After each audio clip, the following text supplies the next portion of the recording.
महाराष्ट्रातले मुख्यमंत्री आणि 2 उपमुख्यमंत्री जाहीर होऊन त्यांचा शपथविधी होऊन जवळपास 2 आठवडे आता होत आलेले आहेत, पण मंत्रिमंडळ विस्तार काही होत नाहीये. असं म्हटलं जात आहे की उद्या शनिवारी 14 तारखेला मंत्रिमंडळाचा विस्तार होईल, पण असं म्हटलं जात आहे, मी याच्यासाठी म्हणतोय की त्याच्यात देखील काही अजून खात्री नाही किंवा अजून काही असं अधिकृत ऑफिशियल असं काही कोणी सांगितलेलं नाही. त्यामुळे हा मंत्रिमंडळ विस्तार का रखडला आहे,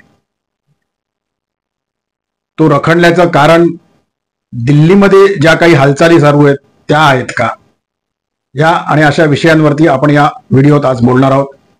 त्यामुळे हा व्हिडिओ शेवटपर्यंत बघा. ऑफिशियल अजय निकते हे यूट्यूब चॅनल लाईक करायला, शेअर करायला आणि सबस्क्राईब करायला विसरू नका. बेल आयकॉन नक्की दाबा, म्हणजे तुम्हाला नवनवीन व्हिडिओची नोटिफिकेशन्स लगेच मिळत जातील. नमस्कार मित्रांनो, ऑफिशियल अजय निकतेमध्ये आपणा सर्वांचं स्वागत आहे. मगाशी मी म्हटल्याप्रमाणे जवळपास 2 आठवडे होत आलेले आहेत. मुख्यमंत्री आणखीन 2 उपमुख्यमंत्र्यांचा शपथविधी होऊन पण मंत्रिमंडळ विस्तार काही अजून होत नाहीये. तो उद्या होईल असं म्हटलं जात आहे. त्याबाबत अजून कुठल्याही प्रकारची अधिकृत घोषणा हा व्हिडिओ बनवेपर्यंत तरी देखील नव्हती. त्याच्या मागची खरी कारणं काय आहेत? शिंदेची नाराजी असं काही मेनस्ट्रीम मीडियामधनं दाखवलं जाते, ती खरी आहे का? गेली जवळपास आठवडाभर भारतीय जनता पक्ष आणखीन राष्ट्रवादी शरद पवार आणि अजितदादा पवार या दोन्ही गटांमध्ये दिल्लीमध्ये काही हालचाली सुरू आहे, ती याच्या मागची कारणं आहेत का? असे अनेक विषय या निमित्ताने चर्चेला चर्चेले जात आहेत. पहिले आपण मंत्रिमंडळ विस्तारात काय होऊ शकतं त्याच्यात आधी देखील आपण बोललेलो काही व्हिडिओमध्ये. आज परत मी तुम्हाला साधारण एक मोघम सांगतो. साधारणपणे 288 मतदारसंघ आपले असल्या कारणाने मध्यंतरी गेले काही मला वाटतं 3 टर्मच्या आधी असा एक नियम बनवला गेला होता. नियम म्हणण्यापेक्षा असं एक सेइंग दिलं गेलं होतं की 288 एकूण जागांच्या 15% म्हणजे साधारणपणे 43 मंत्री या सरकारमध्ये असतील. याचं कारण असं आहे, अनेक वेळा या मंत्रिमंडळाचा विस्तार हा जम्बो मंत्रिमंडळ होईल असा असायचा. 60, 65, 70 पर्यंत देखील मंत्री अनेक सरकारांमध्ये याआधी होऊन गेलेली. त्यामुळे हा नियम आणण्यात आला की जी जागा जेवढ्या जागा आहेत त्यांच्या 15% म्हणजे आता 288च्या 15% 43 जागा, त्यामुळे 43 मंत्री होतील. 43 मंत्र्यांपैकी असं साधारण वाटप झालेलं आहे की 20 ते 22 मंत्री हे भारतीय जनता पक्षाचे असतील. 12 मंत्री 11 ते 12 मंत्री हे शिवसेना शिंदे गटाचे असतील आणि 9 ते 10 मंत्री हे अजितदादा यांच्या राष्ट्रवादी गटाचे असतील. तर त्यामुळे यातली जी काही महत्वाची खाती आहेत ती कोणाकडे जाणार याच्यावरनं काही दिवस खल चालला होता. गृहमंत्री पद हे आम्हाला मिळावं असं शिवसेना शिंदे गटाचं प्रामुख्याने एकनाथ शिंदे यांचं म्हणणं होतं, यांची मागणी होती, पण ती काही पूर्ण झालेली नाही अशी आजपर्यंत तरी चर्चा आहे. जेव्हा खरोखरचा मंत्रिमंडळ विस्तार होईल, पोर्टफोलिओचं वाटप होईल, तेव्हा आपल्याला ते कळणार आहे की गृहमंत्री पद हे नक्की कोणाकडे जाते. देवेंद्र फडणवीस हे भाजपकडेच ठेवतायत का, स्वतःकडेच ठेवतायत का ते एकनाथ शिंदे यांच्या शिवसेना शिंदे गटाला देण्यात आलेलं आहे आणि ते एकनाथ शिंदे स्वतः होतात, ते आपल्याला कळलं. त्याचप्रमाणे अर्थमंत्रीपद हे अजितदादांनी मागितलेलं आहे राष्ट्रवादीसाठी आणि ते अजितदादा पवारांनाच मिळतं का हे देखील आपल्याला त्यातनं कळणार आहे. त्या जोडीने जी काही महत्वाची खाती आहेत जी आपण आधीच्या व्हिडिओमध्ये देखील चर्चिली आहेत, म्हणजे थोडक्यात नगरविकास खातं, MSRDC, उद्योग मंत्रीपद यावेळेला राष्ट्रवादीने मागितलेले अजितदादा पवारांच्या गटाने आणि सर्वात महत्वाचं म्हणजे महसूल खातं देखील. ही खाती कोणाकडे जातात हे बघणं आपल्याला अत्यंत उत्कंठावर्धक रंजक ठरणार आहे. असं म्हटलं जात आहे की शिवसेनेकडे या नावांची म्हणजे ही खाती जातील. ती खाती अशी असतील, 12च्या ऐवजी जर का 13 मंत्रीपद दिली तर मग गृहनिर्माण, सार्वजनिक बांधकाम, महसूल आणि जलसंपदा यापैकी एक घ्यायचं आणि मग उर्वरित जी आधीच्या मंत्रिमंडळामध्ये असताना त्यांच्याकडे होती ती म्हणजे थोडक्यात नगरविकास, सामाजिक न्याय, सार्वजनिक आरोग्य, उत्पादन शुल्क, परिवहन, जलसंधारण, शालेय शिक्षण आणि सर्वात महत्वाचं उद्योग हे खातं. याच्यावरनं परत रस्सीखेच चालू आहे असं समजतंय. अजितदादा पवारांनी ते खातं मागितलेलं आहे, पण ते खातं सोडायला शिवसेना शिंदे गट तयार नाहीये. त्यामुळे या खात्याबद्दल देखील काय होईल ते आपल्याला बघायला लागणार आहे. अजितदादांकडे आता वित्त खातं त्यांनी मागितलेले जे त्यांच्याकडेच होतं. त्याशिवाय त्यांनी सहकार, कृषी, अन्न व नागरी पुरवठा, क्रीडा आणि युवक कल्याण, मदत आणि पुनर्वसन आणि औषधी प्रशासन आणि वैद्यकीय शिक्षण ही खाती मागितलेली आहेत. त्यांनी कृषी हे खातं देखील मागितलेलं आहे. त्यामुळे ते खातं त्यांना मिळतंय का हे बघणं देखील महत्वाचं ठरणार आहे. आणि भारतीय जनता पक्षाने जर का महसूल एकनाथ शिंदे यांना दिलं नाही तर महसूल खातं हे स्वतःकडे ठेवायचं ठरवलेलं आहे. जलसंपदा आणि ऊर्जा ठरवलेलं आहे. पाटबंधार हे कोणाकडे जातं हे परत बघणं महत्वाचं ठरणार आहे. तंत्रशिक्षण विभाग, गृहनिर्माण, ग्रामविकास, पर्यटन आणि वन, आणि सर्वात महत्वाचं विधी आणि न्याय, सामान्य प्रशासनाच्या बरोबर ही खाती कोणाकडे जातील हे बघणं महत्वाचं ठरेल. हे कोणाकडे जाते, जर का उद्या खरोखर मंत्रिमंडळाचा विस्तार झाला तर हे आपण बघणार आहोत. मी असं सारखं याच्यासाठी म्हणतोय की उद्या मंत्रिमंडळाचा विस्तार झाला तर. खरं तर काल अजितदादा पवार यांनी शरद पवारांची भेट घेतली, त्यांना वाढदिवसानिमित्त शुभेच्छा दिल्या. त्याच्यानंतर ते बाहेर येऊन माध्यमांशी बोलले, तेव्हा त्यांनी साधारणपणे कल्पना दिली की 14 तारखेला मंत्रिमंडळाचा विस्तार होऊ शकतो. पण माझी अशी माहिती आहे, मी काल आणि आज सकाळी देखील काही महत्वाच्या नेत्यांशी भारतीय जनता पक्षात राष्ट्रवादी अजितदादा गट आणि राष्ट्रवादी शरद पवार गट यांच्यातल्या महत्वाच्या नेत्यांशी बोललो. कुणकुण अशी आहे, ते लगेच उद्या होईल असं सांगता येत नाही, पण अशी कुणकुण आहे की शरद पवारांचा गट हा एकतर बाहेरून म्हणजे स्वतंत्रपणे भारतीय जनता पक्षाला पाठिंबा देऊ शकतो, किंवा तो अजितदादांच्या बरोबर एकत्र येऊन पाठिंबा देऊ शकतो. उद्या होईल असं नाही, मी परत काय सांगतोय ते लक्षात घ्या. पण याच्या जोडीला केंद्रामध्ये मंत्रिपद आणि उद्या होणारा जर का झाला तर महाराष्ट्राच्या मंत्रिमंडळ विस्तारामध्ये देखील शरद पवारांच्या वाट्याला 2 किंवा 3 मंत्रिपद द्यायची असं त्यांचं बोलणं सुरू आहे. मग ती मंत्रिपद जी द्यायची असतील शरद पवारांच्या गटाला, जर का काही असं झालंच तर ती उद्या तर होणार नाहीये. त्यामुळे ती मंत्रिपद, ते पोर्टफोलिओ, ते बर्ड्स खाली ठेवायचे. आणि उद्या जर का मंत्रिमंडळ विस्तार झालाच तर संपूर्ण 43च्या 43 म्हणजे आता तर 3 जण झालेले आहेत, त्यामुळे 40 जणांनी मंत्रिमंडळाचा उद्याचा शपथविधी न घेता केवळ 20 ते 22 जणांनाच उद्या शपथविधी होईल त्यांचा. त्या मंत्र्यांनाच शपथविधी मध्ये उद्या भाग घेता येईल किंवा त्यांचाच शपथविधी उद्या होईल. आणि उरलेले जे बर्थ आहेत, उरलेली जी संख्या आहे मंत्र्यांना मंत्रिमंडळात विस्तारात घेण्याची, ती याच्यानंतर घेतली जाईल. आणि त्या जोडीला म्हणजे शरद पवार गट येतोय का, केंद्रामध्ये खासदारांच्या जोडीने या इकडे महाराष्ट्रामध्ये आमदार देखील येणार आहेत का, हे येणाऱ्या काही काळामध्ये आपल्याला कळणार आहे. स्थानिक स्वराज्य संस्थांच्या निवडणुका लवकरच येऊ घातलेल्या आहेत, त्या फेब्रुवारी-मार्च महिन्यामध्ये होतील. हे जे मी तुम्हाला 2 व्हिडिओच्या पूर्वी जे सांगितलेलं आहे, ती शक्यता देखील गृहीत धरण्यात आलेली आहे की त्या स्थानिक स्वराज्य संस्थांमध्ये होणाऱ्या निवडणुकांचा परफॉर्मन्स दाखवा आणि पुढील होणाऱ्या विस्तारामध्ये तुम्हाला मग सामील करून घेण्यात येईल, असं तिन्ही पक्षाच्या निवडून आलेल्या आमदारांना आणि जे ऍस्पिरंट कॅन्डिडेट आहेत मंत्रिपदासाठी त्यांना सांगण्यात आलेलं आहे. थोडक्यात कोपराला गुळ लावून ठेवण्यात आलेला आहे त्यांच्या, की स्थानिक स्वराज्य संस्थांमध्ये परफॉर्मन्स द्या आणि मंत्रिमंडळ विस्तारामध्ये या. जो पुन्हा कधी होईल तेव्हा, मुळातच जो उद्या होतोय की नाही हे महत्वाचं आहे. का नागपूरचं अधिवेशन हे बिना मंत्र्यांचं होणार आहे आणि हे 3, एक मुख्यमंत्री आणि 2 उपमुख्यमंत्रीच त्या अधिवेशनाला सामोरे जाणार आहेत. हे उद्या आपल्याला कळेल. मी मगाशी म्हटलोय त्याप्रमाणे अजूनपर्यंत देखील अधिकृत अशी कुठलीही घोषणा नाही की उद्या मंत्रिमंडळ विस्तार होणार आहे. काल देवेंद्र फडणवीसांनी देखील दिल्लीमध्ये माध्यमांशी बोलताना हे सांगितलं होतं की एकनाथ शिंदे यांच्याकडनं कोण मंत्री होणार यांची नावं एकनाथ शिंदे स्वतः ठरवणार आहेत. अजितदादांकडनं कोण मंत्रिमंडळामध्ये येईल याची नावं अजितदादा स्वतः ठरवणार आहेत. त्यांच्यामध्ये भारतीय जनता पक्षाचे कुठल्याही प्रकारची लुडबुड किंवा कुठल्याही प्रकारचा हस्तक्षेप होणार नाही. आणि भारतीय जनता पक्षातल्या मंत्रिमंडळांमध्ये येणाऱ्या समाविष्ट होणाऱ्या मंत्र्यांची यादी ही पूर्ण झालेली आहे आणि ती केंद्रीय समितीकडे सोपवण्यात आलेली आहे. ती यादी 22 जणांची आहे. त्यातले शॉर्टलिस्ट होऊन 20 जण फायनल होतील. आणि अर्थातच 20 जण फायनल झाल्यानंतर उद्या त्यातले किती शपथ घेतील, जर मंत्रिमंडळाचा उद्या शपथविधी झाला तर ते बघणं रंजक ठरणार आहे. मला असं वाटतं की जी महामंडळ निवडणुकीच्या आधी जाहीर करण्यात आली होती विधानसभेच्या, ती तशीच कायम ठेवली जातील.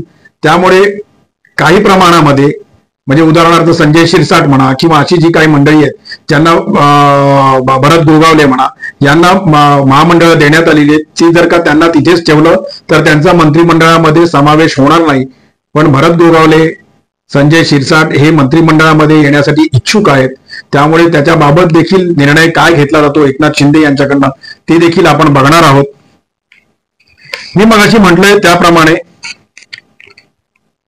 केंद्रामध्ये ज्या काही हालचाली सुरू आहेत, भारतीय जनता पक्षाला केंद्रामध्ये खासदार स्वतःच्या बाजूने असावेत असं जे वाटतंय, त्यांचा आकडा वाढावा असा जो वाटतोय, याचं कारण असं आहे नितीश बाबू आणि चंद्राबाबू यांच्यावरती कितपत अवलंबून राहायचं याबाबत केंद्रीय नेत्यांचं जे काही एकमत झालेलं आहे किंवा त्यांना जे माहिती आहे की उद्या म्हणजे काही वर्षांनी येणाऱ्या ज्या निवडणुका असतील प्रामुख्याने बिहारमधल्या, तेव्हा नितीश बाबू हे त्यांच्याबरोबर राहतील का तेव्हा नेहमीप्रमाणे नितीश बाबू भाजपची साथ सोडून परत एकला चलोरेचा नारा बिहारमध्ये देतील आणि तेव्हा मग दिल्लीमध्ये सरकार, अर्थात सरकार काही लगेच कोसळणार नाही दिल्लीमध्ये, पण तरी देखील एक कुमक आपल्या बाजूने असावी म्हणून शरद पवारांना अजितदादांच्या माध्यमातून आणि शिवाय सेपरेट शरद पवारांना चुचकारण सुरू आहे. त्यांचे काही खासदार जे काही 8, 9, 10 असतील त्यांचा मदत दिल्लीमध्ये होणार आहे. पण त्याच जोडीला असं म्हटलं जात आहे की शरद पवारांनी अशी ऑफर दिलेली आहे की केंद्रामध्ये एक मंत्रिपद आणखी इथे महाराष्ट्राच्या मंत्रिमंडळामध्ये होणाऱ्या विस्तारामध्ये उद्याच्या नाही, उद्या झाला तर उद्याच्या नाही म्हणजे पहिल्या विस्तारात नाही, पण नंतर काही मंत्रिपदं मिळावीत. मग ती मंत्रिपदं सेपरेट मागितली जातात का अजितदादा पवारांच्या गटामध्ये येऊन त्यांना समावेश केल्यामुळे, त्यांच्यात समाविष्ट झाल्यामुळे अजितदादा पवारांकडे जी खाती येतील म्हणण्यापेक्षा जी आकडा येईल त्यांच्या मंत्रिमंडळाचा 10 किंवा 11चाच, 11 नाही 9 किंवा 10चा, त्यातले काही द्यायचे का? याचं कारण असं आहे, हे जी आकडेवारी ठरलेली आहे 20-22 भाजपची, 12 ते 13 एकनाथ शिंदे गटाची, आणखी 9 ते 10 अजितदादांची, याच्यामध्ये कॅबिनेट मंत्री आणि राज्यमंत्री हे दोन्ही असणार आहेत. त्यामुळे स्वतःला मिळालेल्या हे जे ज्याला म्हणतो आपण की स्वतःला मिळालेल्या हा जी जी संख्या आहे मंत्र्यांची, त्याच्यामध्ये कॅबिनेट किती होतील आणि राज्यमंत्री किती होतील हे देखील ठरायचं आहे म्हणण्यापेक्षा हे देखील जाहीर व्हायचं आहे.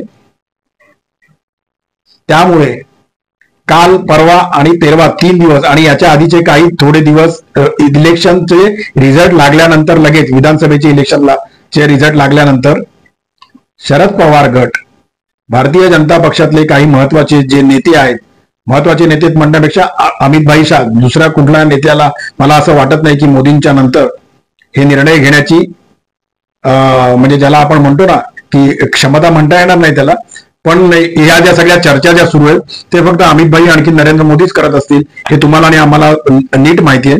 त्यामुळे अशी चर्चा सुरू आहे की केवळ दिल्लीमध्येच, केवळ केंद्रामध्येच शरद पवार पाठिंबा म्हणा किंवा त्यांच्या बरोबरीने येतील असं म्हणा, असं नाहीये. तर महाराष्ट्रामध्ये देखील मंत्रिमंडळात सामील व्हायचं का, मंत्रिपद स्वीकारायची का, अशी चाचपणी सुरू आहे. मी काय म्हणतोय ते नीट आहे का, अशी चाचपणी सुरू आहे. असं होईलच असं माझं म्हणणं नाही, पण ही चाचपणी सुरू आहे. आणि 2029, आता 2024 आहे, 5 वर्षाचं कशाला तुम्ही आता आम्हाला सांगताय हे तुम्ही म्हणू शकता, पण माझं असं स्वतःचं म्हणणं आहे की 2029 पर्यंत अनेक घटना घडलेल्या असतील, पुलाखालनं बरंच पाणी वाहून गेलेलं असेल. त्यामुळे जे आधी म्हटलं जात होतं की भाजपचे समर्थक नाराज होते अजितदादा आल्यामुळे, पण विधानसभेच्या निवडणुकांनंतर आणि विधानसभेच्या निवडणुकांच्या मतदानामध्ये जे वोट ट्रान्सफर झालेलं आहे ते अतिशय उत्तम झालेलं आहे. आणि मला असं वाटतं की एवढी जी थम्पिंग मेजॉरिटी मिळालेली आहे त्याच्यामध्ये RSSचा जेवढा वाटा होता, जेवढा बाकीच्या योजनांचा वाटा होता लाडकी बहीण सारख्या, तेवढाच वाटा हा एकनाथ शिंदे यांच्या शिवसेनेचा आणि अजितदादा पवार यांच्या राष्ट्रवादीचा देखील आहे.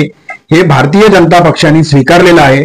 जरी त्यांच्या समर्थकांनी आणि कार्यकर्त्यांनी स्वीकारलं नसतं तरी, कार्यकर्त्यांनी म्हणण्यापेक्षा समर्थकांनीच, कारण समर्थक हे फक्त समर्थक असतात, ते व्हॉट्सअपवरती सोशल मीडियातनं फक्त त्यांची मतं मांडत असतात. खऱ्या कार्यकर्त्याला जो जमिनीवर जाऊन काम करतो त्याला माहिती असतं की खरं जमिनीवरती आणि खरं घराघरामध्ये आपण जेव्हा जातो तेव्हा काय घटना आहेत आणि काय गोष्टींना आपल्याला सामोरं जायला लागतंय. त्यामुळे मला असं स्वतःला वाटतं की उद्या जर का मंत्रिमंडळ विस्तार झालाच तर किती जणांचा होईल, तो पूर्णच्या पूर्ण 40 जणांचा होईल का, तर मला असं वाटत नाही तो होईल. पण जो काही होईल त्याच्यामध्ये भाजपकडनं गिरीश महाजन, रवींद्र चव्हाण राधाकृष्ण विखे पाटील, चंद्रकांत दादा आणि सुधीर मुनगंटीवार ही नावं निश्चित असतील. नवीन तरुणांना संधी द्यायची झालीच तर विधान परिषदेतनं आमदारांना संधी मिळेल का? तर मला असं वाटतंय स्वतःला पहिल्या मंत्रिमंडळ विस्तारामध्ये तरी देखील विधान परिषदेतले मंत्री म्हणजे विधान परिषदेतल्या आमदारांना मंत्रिमंडळात स्थान देण्यात येईल असं मला वाटत नाही.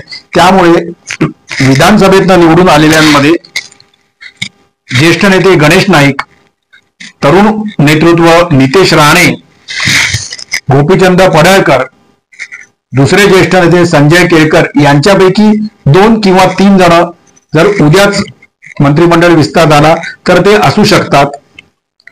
शिंदे यांच्याकडनं उदय सामंत हे निश्चित असतील, शंभूराज देसाई हे निश्चित असतील, दादा भुसे हे निश्चित असतील. परत प्रश्न राहिलाय तो इतरांचा. गुलाबराव पाटील, अब्दुल सत्तार हे उद्याच्या जर का झाला मंत्रिमंडळ विस्तार तर ते येतील की नाही येतील हे उद्या किंवा जेव्हा केव्हा मंत्रिमंडळ विस्तार होईल तेव्हा बघणं अत्यंत रंजक ठरणार आहे. आणि आता राहिला प्रश्न अजितदादांच्या गटाचा. अजितदादांच्या गटामधनं छगन भुजबळ, धनंजय मुंडे, आणखीन आदिती तटकरे या तिघांची नावं निश्चित समजली जातात. हसन मुश्रीफ असतील की नाही हे सांगता येणार नाही. आणि तरुण चेहऱ्याला संधी द्यायची झाली तर असं म्हटलं जात आहे की सना मलिक यांची मंत्रिमंडळामध्ये वर्णी लागू शकते. उद्या होणाऱ्या विस्तारामध्ये जर का झालाच तर आपल्याला कळणार आहे की नक्की किती जणांच्या याच्यामध्ये समावेश होतोय ते. पण मी जे मगाशी म्हटलंय त्याप्रमाणे जर का केंद्रामध्ये राष्ट्रवादी शरद पवार गटाच्या हालचाली काही वेगळ्या प्रकारे सुरू झालेल्या असतील आणि त्याला काही अंतिम स्वरूप देण्यात येणार असेल, इतक्या लवकर नाही, नंतर कालांतराने, तर काही मंत्र्यांची खाती, काही मंत्री पद किंवा काही मंत्र्यांची संख्या ही उद्या स्थानिक स्वराज्य संस्था आणि शरद पवारांचा काय निर्णय होतोय त्याच्यावरती अवलंबून आहे. ती तशीच ठेवली जाईल असं मला स्वतःला वाटतंय. मंत्रिमंडळ विस्तार जेव्हा कधी होईल उद्या किंवा नंतर अधिवेशनानंतर तेव्हा आपल्याला ते कळणारच आहे. आजचा व्हिडिओ हा मी मुद्दाम यासाठी केला होता की मुख्यमंत्री आणि उपमुख्यमंत्री जाहीर होऊन देखील आता जवळपास 2 आठवडे होत आलेले आहेत. 23 तारखेला निकाल लागल्यानंतर देखील आतापर्यंत जवळपास 3 आठवडे होत आलेले आहेत. मंत्रिमंडळ विस्तार काही अजून झालेला नाही. नागपूर अधिवेशन तोंडावरती म्हणजे अगदी परवा होत आहे. त्यामुळे महाराष्ट्रातल्या 14 कोटी जनतेला नवीन मंत्री कधी मिळणार आहेत याच्याकडे महाराष्ट्रातल्या जनतेचं लक्ष लागलेलं आहे. आजचा व्हिडिओ हा फक्त याच मुद्द्यापुरता, याच विषयापुरता मर्यादित होता. हा व्हिडिओ तुम्हाला कसा वाटला ते मला व्हॉट्सअपच्या माध्यमातून नक्की कळवा, कमेंटच्या माध्यमातून नक्की कळवा. ऑफिशियल अजय निकटे हे युट्यूब चॅनल लाईक करायला, शेअर करायला आणि सबस्क्राईब करायला विसरू नका. बेल आयकॉन नक्की दाबा म्हणजे तुम्हाला नवनवीन व्हिडिओची नोटिफिकेशन्स मिळत जातील. तुमच्या कमेंट मी वाचत असतो, तुमचे व्हॉट्सअपचे मेसेज मी वाचत असतो, ते माझ्या स्मरणात असतात. त्याप्रमाणे व्हिडिओ बनवण्याचा मी प्रयत्न करत असतो. त्यामुळे तुमच्या कमेंटची आणखी तुमच्या मेसेजची मी वाट बघत आहे. ते नक्की करा. तोपर्यंत आपली रजा घेतो. पुन्हा भेटूया. धन्यवाद.